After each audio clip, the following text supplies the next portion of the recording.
Hello, everyone. I hope you are having a wonderful start of your day in the mid afternoon. This is Politics with Jonathan, with your host, Jonathan Weibel. And first of all, I want to start off with a bit of a hot take.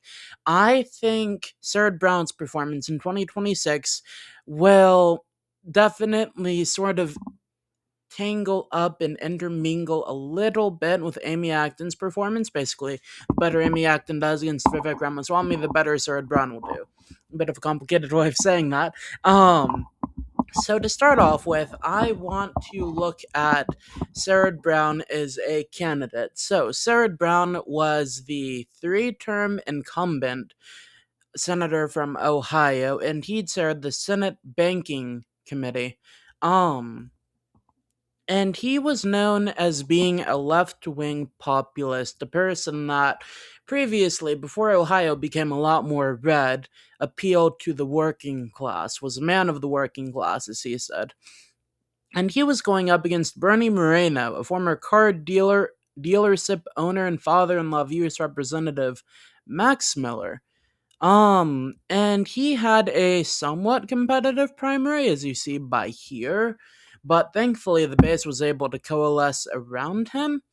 And Sherrod Brown, of course, won with 100% as the three-term incumbent from Ohio.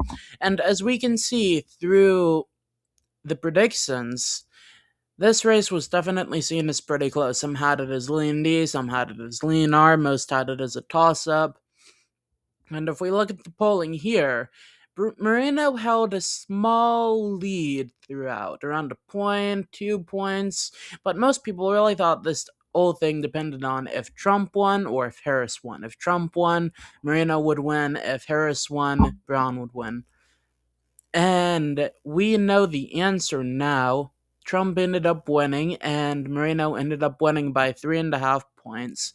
Brown normally wins quite a few districts that Republicans win in the congressional map, but this time he only won one. His performance was still quite good for an Ohio Democrat, but it was not nearly as good as his past performances.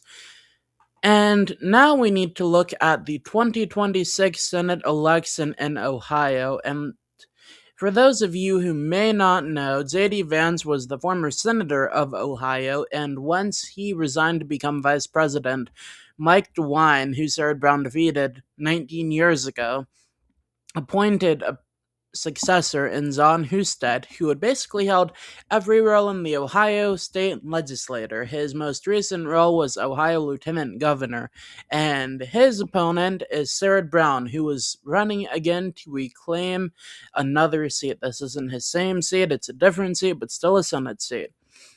And Democrats are definitely getting pretty enthusiastic about this race. They think this is one of the core ways they can take the Senate.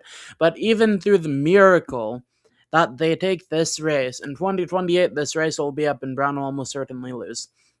If we look at the polling, though, we can definitely see that this race is definitely a decently close one based off the polling. Husted has around 1.5 lead, a point.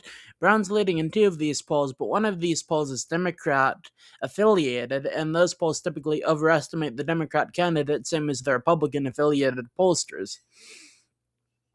I definitely think this race will be under 5 points, and this race will be one of the closer races for this cycle. And I also think that, I think as of right now, this will be around a 5 point win for Moreno, little under 5 points. I think, though, with how bad of a candidate Ramaswamy is, and a lot of the stuff he's saying that's really agitating the Ohio workforce and the hardworking Americans of Ohio, let me give you a key tip for anyone wanting to run for political office. Don't call the people in your state lazy and they don't want to do anything. That just doesn't look good for anybody. I think that race is definitely going to be a lot closer than it should have been. Somebody like Frank LaRousse, who I believe was running before Ramaswamy came in and Trump gave him his endorsement, would have won a much more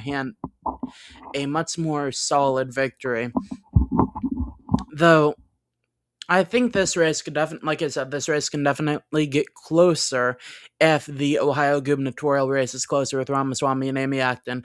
But that is all for today's episode. I know it was a bit of a shorter episode. I wanted to cover bases with a couple more of these Senate predictions and analysis, even though I originally said I was not going to do it. I think for a few of them with new developments, we should definitely look over them and cover all of our bases. And after I'm finished with this series, we'll go on to look at the gubernatorial predictions.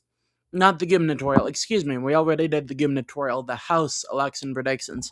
I'll be looking at some of the most competitive House states and seeing which way their seats probably will sway.